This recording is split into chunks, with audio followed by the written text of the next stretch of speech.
Bismillahirrahmanirrahim. Assalamualaikum warahmatullahi wabarakatuh. Perkenalkan, nama saya Ainiman Zuhairani dari kelas R1B Pendidikan Biologi. Di sini saya dan teman-teman saya akan menjelaskan mengapa Pancasila menjadi ideologi negara. Pada bab 4 ini kita akan menjelaskan mengapa Pancasila menjadi ideologi negara. Pada bab 4 ini kita akan diajak menelusuri berbagai konsep tentang ideologi negara. Hal ini sangat penting karena ideologi merupakan sistem yang diyakini setiap warga negara dalam kehidupan bermasyarakat, berbangsa, dan bernegara. Perlu diketahui bahwa ketika suatu ideologi bertitik tolak dari komponen-komponen budaya yang berasal dari sifat dasar negara bangsa itu sendiri, maka pelaku-pelaku ideologi, yakni warga negara, lebih mudah melaksanakannya. Perlu diketahui juga bahwa agama dapat menjadi sumber bagi suatu ideologi. Apabila suatu negara bercorak teokrasi, maka pada umumnya segala bentuk peraturan hukum yang berlaku di negara tersebut berasal dari doktrin agama tertentu. Dalam rumusan bahasa yang sederhana, dapat diberikan rumusan tentang negara teokrasi sebagai berikut. Negara teokrasi sama dengan hukum agama plus pemimpin agama. Ideologi berkembang ke dalam bidang kehidupan yang lebih luas, seperti ideologi pasar dan ideologi agama. Ideologi pasar berkembang dalam kehidupan modern sehingga melahirkan sifat konsumtif, sedangkan ideologi agama berkembang ke arah radikalisme agama. Menguasai kompetensi sebagai berikut. Berkomitmen menjalankan ajaran agama dalam konteks Indonesia yang berdasar pada Pancasila dan UUD Negara Republik Indonesia tahun 1945. Taat beragama dalam kehidupan individu, bermasyarakat, berbangsa, dan bernegara. Dan dalam pengembangan keilmuan serta kehidupan akademik dan profesinya, mengembangkan karakter Pancasilais yang berteraktualasi dalam sikap jujur, disiplin, tanggung jawab, peduli, santun, ramah lingkungan, gotong royong, cinta damai, responsif, dan proaktif. Menganalisis ideologi besar dunia dan ideologi-ideologi baru yang muncul dan menjelaskan Pancasila sebagai ideologi yang cocok untuk Indonesia. Menalar perbedaan pandangan tentang beragam ideologi dan membangun pemahaman yang kuat tentang ideologi Pancasila. Menelusuri konsep dan urgensi Pancasila sebagai ideologi negara. Pertama, konsep Pancasila sebagai ideologi negara. Istilah ideologi berasal dari kata idea yang artinya gagasan, konsep, pengertian dasar, cita-cita, dan logos yang berarti ilmu. Ideologi secara etimologis yaitu artinya ilmu tentang ide-ide atau the science of idea. Selanjutnya, Anda perlu mengenal beberapa tokoh atau pemikir Indonesia yang mendefinisikan ideologi sebagai berikut. Yang pertama ada Sastra Prateja, mengatakan bahwa ideologi adalah seperangkat gagasan atau pemikiran yang berorientasi pada tindakan dan organisir menjadi suatu sistem yang teratur. Yang kedua ada Sorjanto yang mengatakan bahwa ideologi adalah hasil refleksi manusia berkat kemampuannya menjaga jarak dengan kehidupannya. Yang ketiga ada Mubiarto yang mengatakan bahwa ideologi adalah sejumlah doktrin, kepercayaan, dan simbol-simbol sekelompok masyarakat atau suatu bangsa yang menjadi pegangan dan pedoman kerja atau perjuangan untuk mencapai tujuan masyarakat atau bangsa tersebut. Selanjutnya, untuk melengkapi definisi tersebut perlu Anda ketahui juga beberapa teori ideologi yang dikemukakan oleh tokoh-tokoh pemikir ideologi sebagai berikut. Martin Ziegler, ideologi sebagai sistem kepercayaan. Ideologi adalah sekumpulan kepercayaan dan penolakan yang diungkapkan dalam bentuk pernyataan yang bernilai yang dirancang untuk melayani dasar-dasar permanen yang bersifat relatif bagi sekelompok orang. B. Avin Goldner mengatakan bahwa ideologi sebagai proyek nasional. Goldner mengatakan bahwa ideologi merupakan sesuatu yang muncul dari suatu cara baru dalam wacana politis. C. Paul Hirsch mengatakan bahwa ideologi sebagai relasi sosial. Hirsch meletakkan ideologi di dalam kalkulasi dan konteks politik.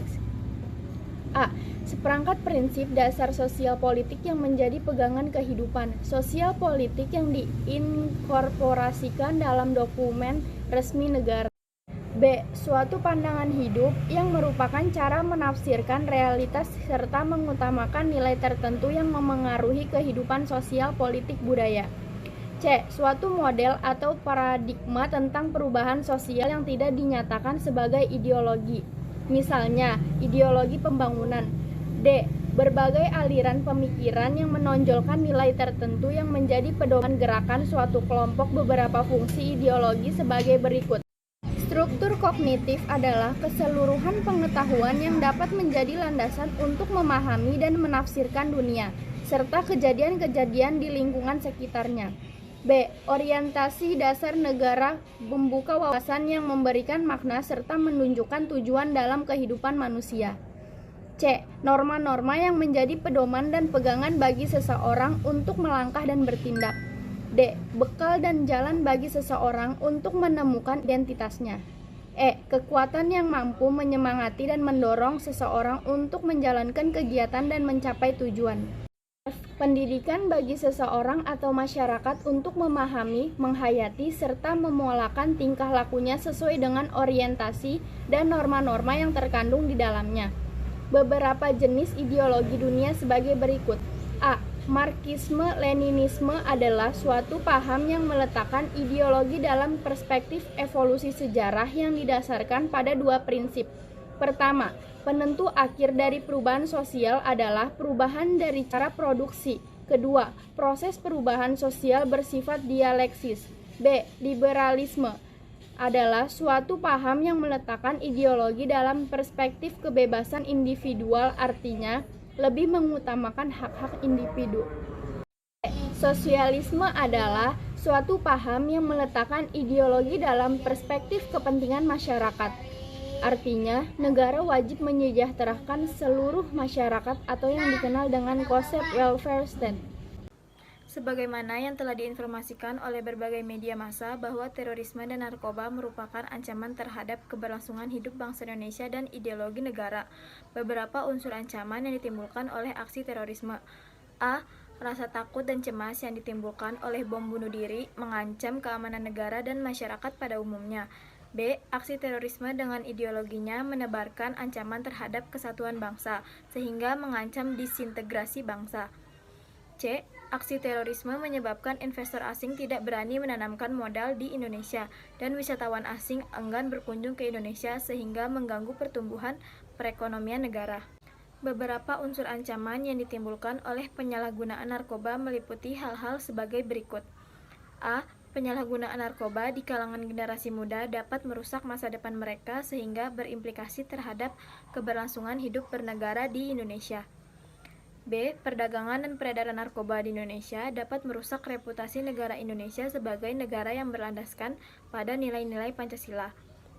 C. Perdagangan narkoba sebagai barang terlarang merugikan sistem perekonomian negara Indonesia karena peredaran ilegal tidak sesuai dengan peraturan perundang-undangan. 2. Penyelenggara negara memahami dan melaksanakan Pancasila sebagai ideologi negara. Ada beberapa unsur penting dalam kedudukan Pancasila sebagai orientasi kehidupan konstitusional. A. Kesediaan untuk saling menghargai dalam kekhasan masing-masing. Artinya, adanya kesepakatan untuk bersama-sama membangun negara Indonesia tanpa diskriminasi.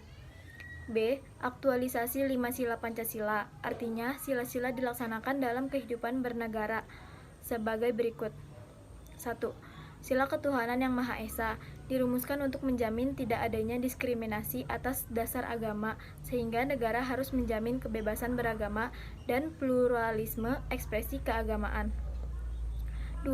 Sila kemanusiaan yang adil dan beradab menjadi operasional dalam jaminan pelaksanaan hak-hak asasi manusia, karena hal itu merupakan tolak ukur keberadaban serta solidaritas suatu bangsa terhadap setiap warga negara. 3. Sila Persatuan Indonesia menegaskan bahwa rasa cinta pada bangsa Indonesia tidak dilakukan dengan menutup diri dan menolak mereka yang berada di luar Indonesia. 4. Sila kerakyatan yang dipimpin oleh hikmat kebijaksanaan berarti komitmen terhadap demokrasi yang wajib disukseskan. 5. Sila keadilan sosial bagi seluruh rakyat Indonesia berarti pengentasan kemiskinan dan diskriminasi terhadap mayoritas dan kelompok-kelompok lemah. C. Menggali sumber historis, sosiologis, politis tentang Pancasila sebagai ideologi negara. 1. Sumber historis Pancasila sebagai ideologi negara. A. Pancasila sebagai ideologi negara dalam masa pemerintahan Presiden Soekarno. B. Pancasila sebagai ideologi dalam masa pemerintahan Presiden Soeharto. C. Pancasila sebagai ideologi dalam masa pemerintahan Presiden Habibie. D. Pancasila sebagai ideologi dalam masa pemerintahan Presiden Abdurrahman Wahid. E. Pancasila sebagai ideologi dalam masa pemerintahan Presiden Megawati. F. Pancasila sebagai ideologi dalam masa pemerintahan Susilo Bambang Yudhoyono. Yang kedua, sumber sosiologis Pancasila sebagai ideologi negara. Unsur-unsur sosiologis yang membentuk Pancasila sebagai ideologi negara meliputi hal-hal sebagai berikut. Yang pertama, pada sila ketuhanan yang Maha Esa dapat ditemukan dalam kehidupan beragama masyarakat Indonesia. Pada sila kedua, sila kemanusiaan yang adil dan beradab dapat ditemukan dalam hal saling menghargai dan menghormati hak-hak orang lain. Dan pada sila persatuan Indonesia dapat kita temukan dalam bentuk solidaritas, rasa setia kawan, rasa cinta terhadap tanah air yang terwujud pada mencintai produk-produk dalam negeri.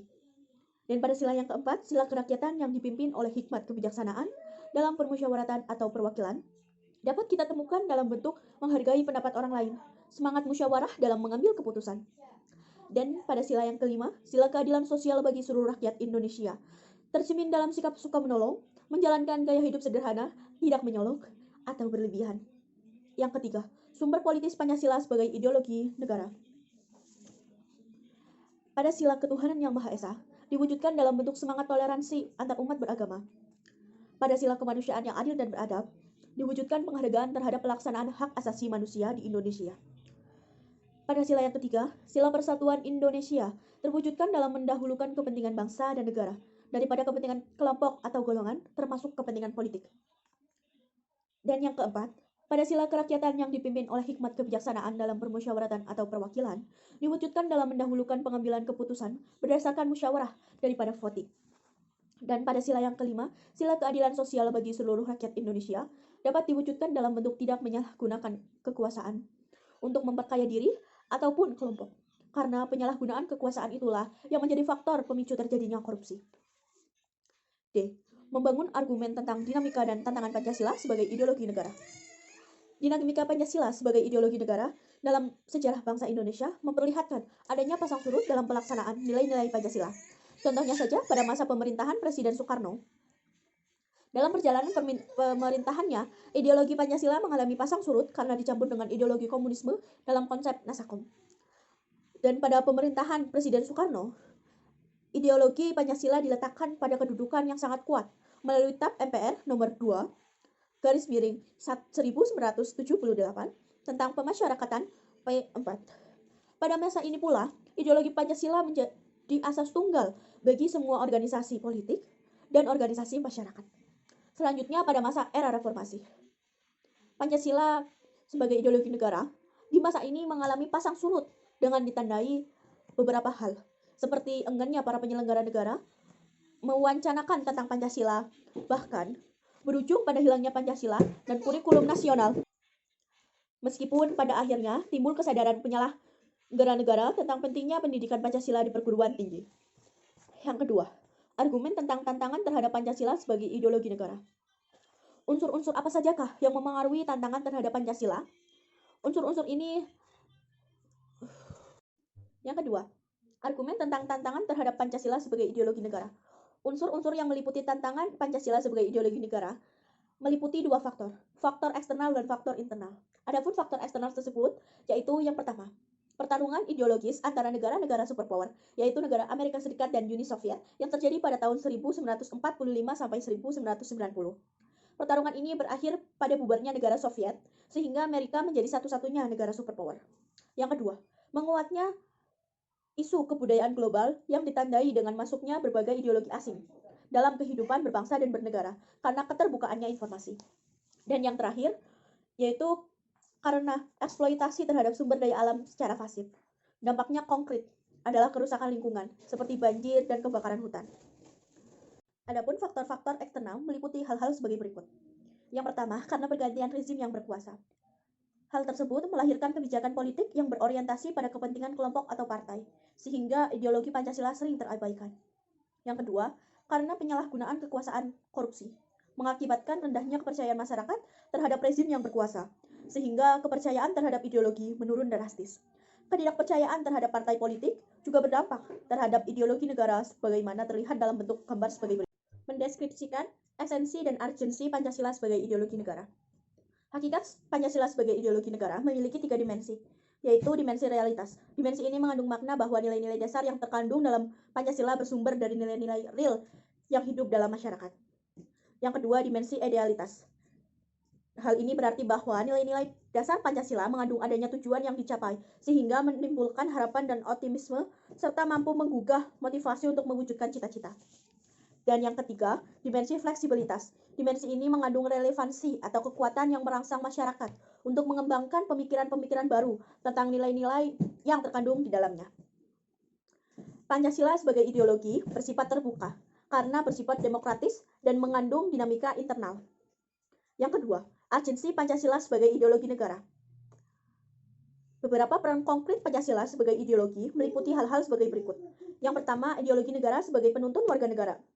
Yang kedua, ideologi negara sebagai penolakan terhadap nilai-nilai yang tidak sesuai dengan sila-sila Pancasila. F. Rangkuman tentang pengertian dan pentingnya Pancasila sebagai ideologi negara. Pentingnya Pancasila sebagai ideologi negara bagi mahasiswa adalah untuk memperlihatkan peran ideologi sebagai penuntun moral dalam kehidupan bermasyarakat, berbangsa, dan bernegara, sehingga ancaman berupa penyalahgunaan narkoba, terorisme, dan korupsi dapat dicegah.